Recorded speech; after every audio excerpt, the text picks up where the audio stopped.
In this video, I'm going to be talking about 3 great value bets for this weekend that you can hopefully make some money from.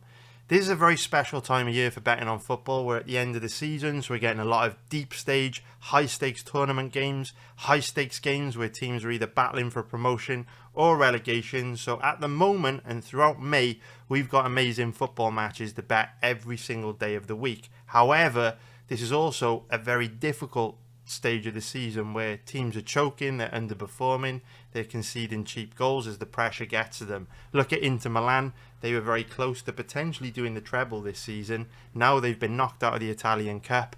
They are in second place behind Napoli in the Serie A, and they've got a tough semi-final against Barcelona in the Champions League. The wheels have fully come off Inter Milan's season, and they're just representative of what we see so often this time of year. So I've had a tough few weeks betting football. I'm sure if you're betting football as well, you've had a few tough weeks. Last year, this time of year was very tough, but I'm hoping that I can learn or use everything that I've learned last year and, over the last few weeks and throughout my life to hopefully have a profitable May. So if you want to join my football betting group, tail my football bets throughout the month of May, you'll find the link in the description below. If not, I'm really hoping I can still help you earn a bit of cash this week because I absolutely love the 3 bets that we're going to be talking about in this video. So we're going to be starting off with a bet in tonight's Champions League semi-final game between Arsenal and Paris Saint-Germain. And the bet that I like is going to be both teams to score at odds of 1.70, which is going to be about minus 143. Now, I did write an article about this bet yesterday. You can see I posted it on X 14 hours ago, and I actually said in this article that I did expect the odds to decline. It's in here somewhere if you read the full article. I can't quite see it now, but in there somewhere I say I think the odds are going to decline, and they have a little bit. They've declined a little bit since yesterday when we locked this in at 1.75. Not a massive difference. I still think there's value here in this odds range, but obviously if you follow me on X, you will get access to these bets before they go on YouTube, because these videos are more time consuming to put together than a very, very quick article. So follow me on X, and I will probably be writing more articles for more bets this week. So I'll leave a link to my X in the description below. But the reason why I like this bet is because with the first leg being in London at the Emirates tonight, Arsenal will want to take a 2 to 3 goal lead to Paris next week for the second leg, because they know it's going to be very difficult to get a result against Paris Saint-Germain in Paris. Now, obviously, Arsenal, they got a great result. They beat Real Madrid at the Bernabeu, but personally, I don't think Real Madrid showed up for that game. It was a very poor performance from Real Madrid. They just didn't look up for it.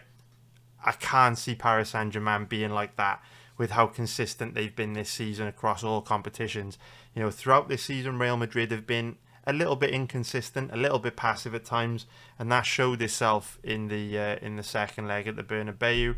But now Arsenal are facing another tough test in Paris Saint-Germain, so they will again want to go to the second leg next week with a 2-3 goal lead, just like they went to Madrid with a 3-goal lead. And as a result, they're going to have to be quite aggressive in this first leg in London tonight. They're going to have to push for goals. They're going to have to be aggressive. They're going to have to create a lot of chances. And obviously, when you push for goals and you push to create a lot of chances, you leave gaps in behind. You leave players out of position. You give the opposition a chance to win the ball back in transition and counter. And we know that Paris Saint-Germain are absolutely devastating on the counter. They've got multiple match winners all across the pitch, multiple guys that can hurt you in every position.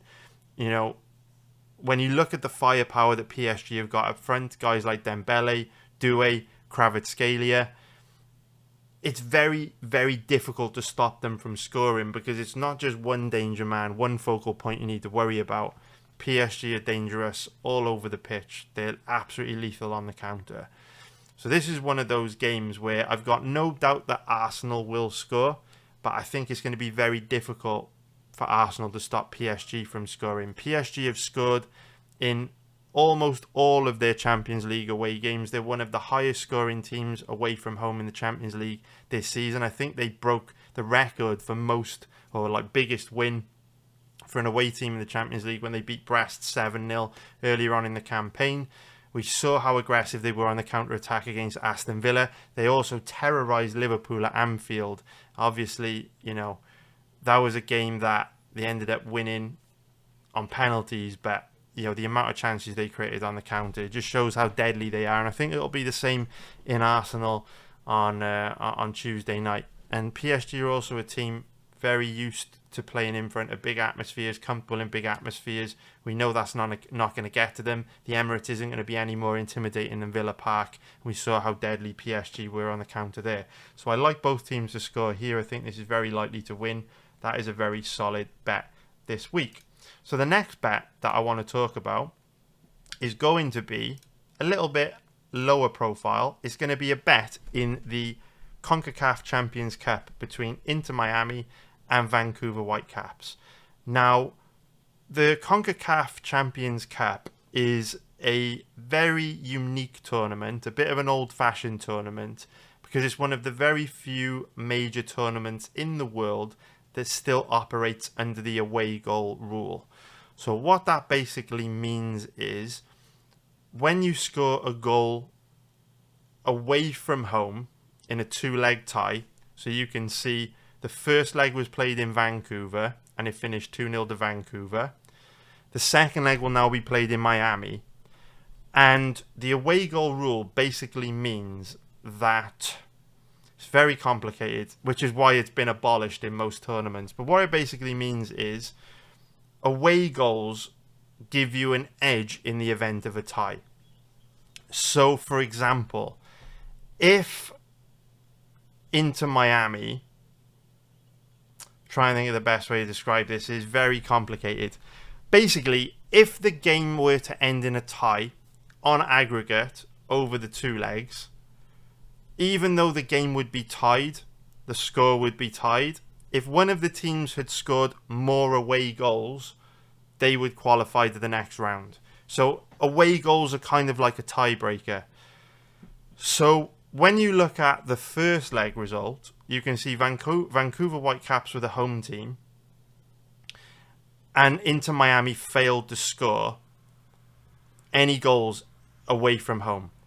So Inter Miami cannot score any away goals now, which gives a huge advantage to Vancouver Whitecaps, because in the second leg at Miami, if Vancouver Whitecaps just score one goal and then the game is 3-0 on aggregate, for example, to Inter Miami would have to score 4 goals in order to go through, because if Inter Miami were to win the game by 3 goals, it wouldn't be enough, because both teams would be tied on 3 goals each, and Vancouver Whitecaps would go through on the away goal rule. It's very complicated, which is why it's been abolished in most tournaments. It used to be a very common rule.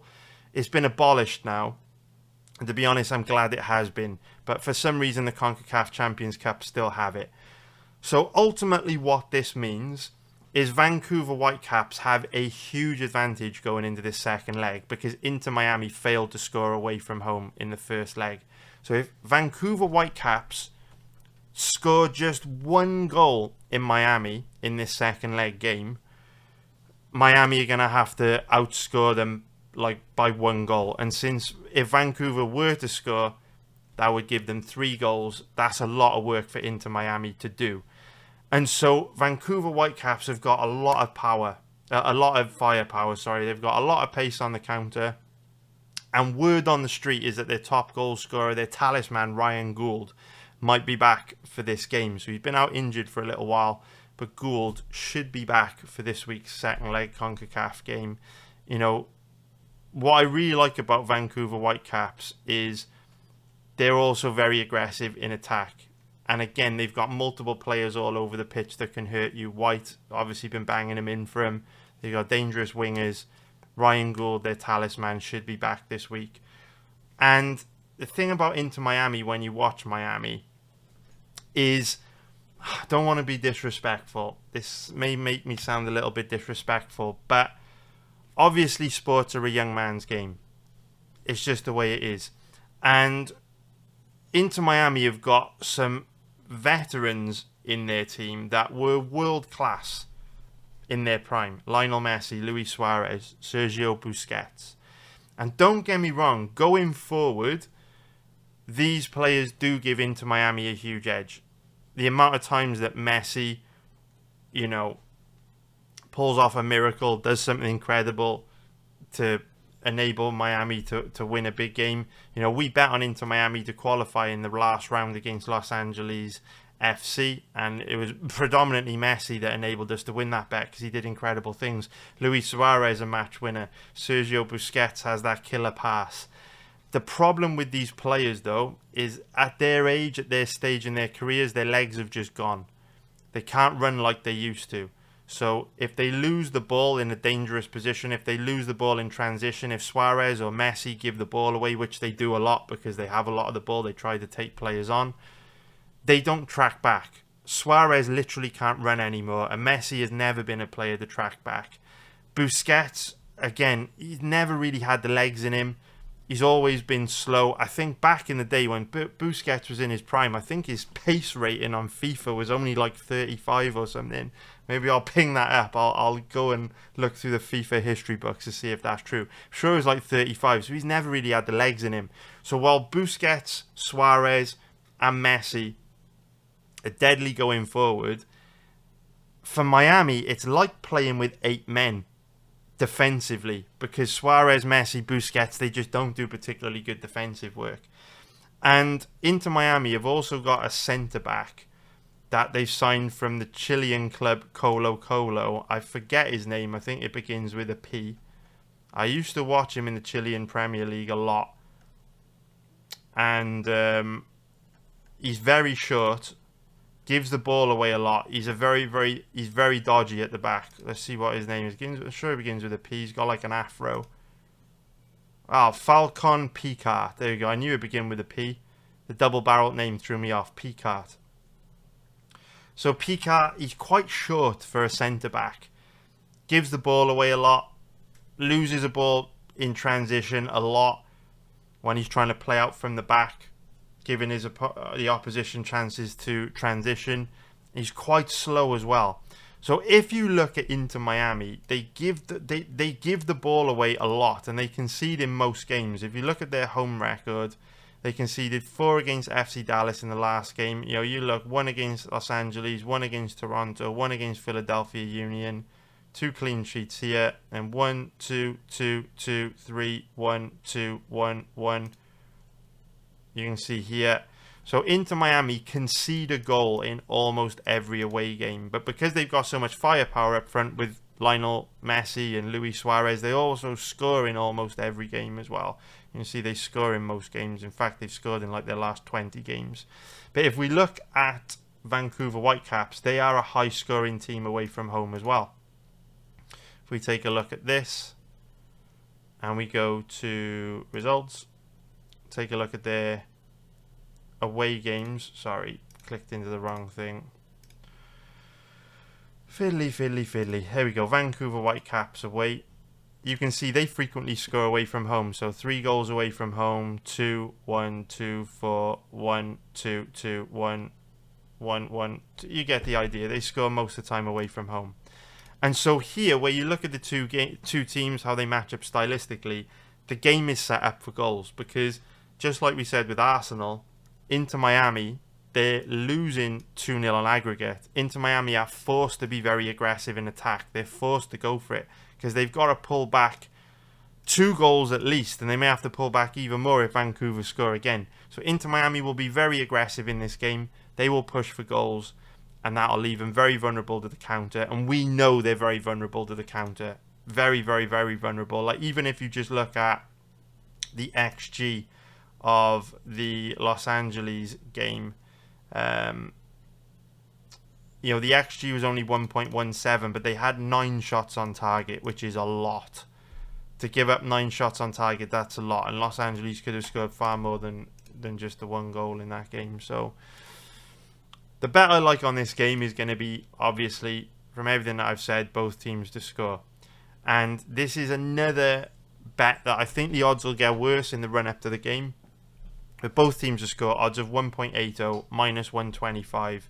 I would hit that. I think it's a great bet. I think with how bad Inter Miami are defensively, it'll be very difficult for them to keep a clean sheet. Like I say, Vancouver Whitecaps, they've got a lot of firepower. Ryan Gould is likely to be back. Very, very, very, very likely Vancouver Whitecaps score in this game, because they will want to push and get that away goal, which will make it 10 times harder for Inter Miami to qualify. And because Inter Miami will want to progress to the next round at home, they'll obviously push for goals as well. So, both teams to score. Absolutely love both teams to score in this game. I actually like both teams to score in this game more than I like both teams to score in PSG Arsenal. And we get better odds on this one. So the very, very final bet that I want to talk about in this video is going to be both teams to score in the Tottenham Hotspur versus Bodo Glimt game. Now, the caveat is I haven't decided 100% whether I'm placing this bet yet. I'm definitely placing both teams to score on Arsenal, PSG, Inter Miami, Vancouver Whitecaps. But I won't lock this bet in until I've seen the starting lineups, because there are some rumours that Bodo Glimt may be dealing with some big injury problems. So I want to see what Bodo Glimt's starting lineup is before I decide to pull the trigger on this one or not. But I do think that both teams to score could be a good one at odds of 1.80 minus 125. In fact, this was 1.90 minus 110 yesterday. So the odds are already declining. But for me, it's difficult to take both teams to score in this game just yet, simply because we don't know how those injuries are going to affect Bodo Glimt. So if I do end up pulling the trigger on this, I will post about it on X. So make sure you're following me on X. Link in the description below to my profile where you can easily follow. I will post on X if I decide to pull the trigger on this. So the reason why I like both teams to score in this game is because Bodo Glimt are devastating on the counter-attack. They create so many chances countering, and again, with this first leg being in London, Tottenham will want to take at least a 2-goal lead to Norway for the return leg in the second leg next week. They won't want to be going to Norway with just a draw or a 1-goal lead. So Tottenham will be pushing for goals. We know when a team pushes for goals, they leave gaps in behind, leave opportunities, give their opponents opportunities to counter in transition. And we know Bodo Glimt are absolutely deadly in transition on the counter. We also know Tottenham are very bad defensively. So if you look at Tottenham's home record, again, you can see they concede in almost every game. So they've conceded in their last 1, 2, 3, 4, 5 home games. Had a few clean sheets here, a couple clean sheets here.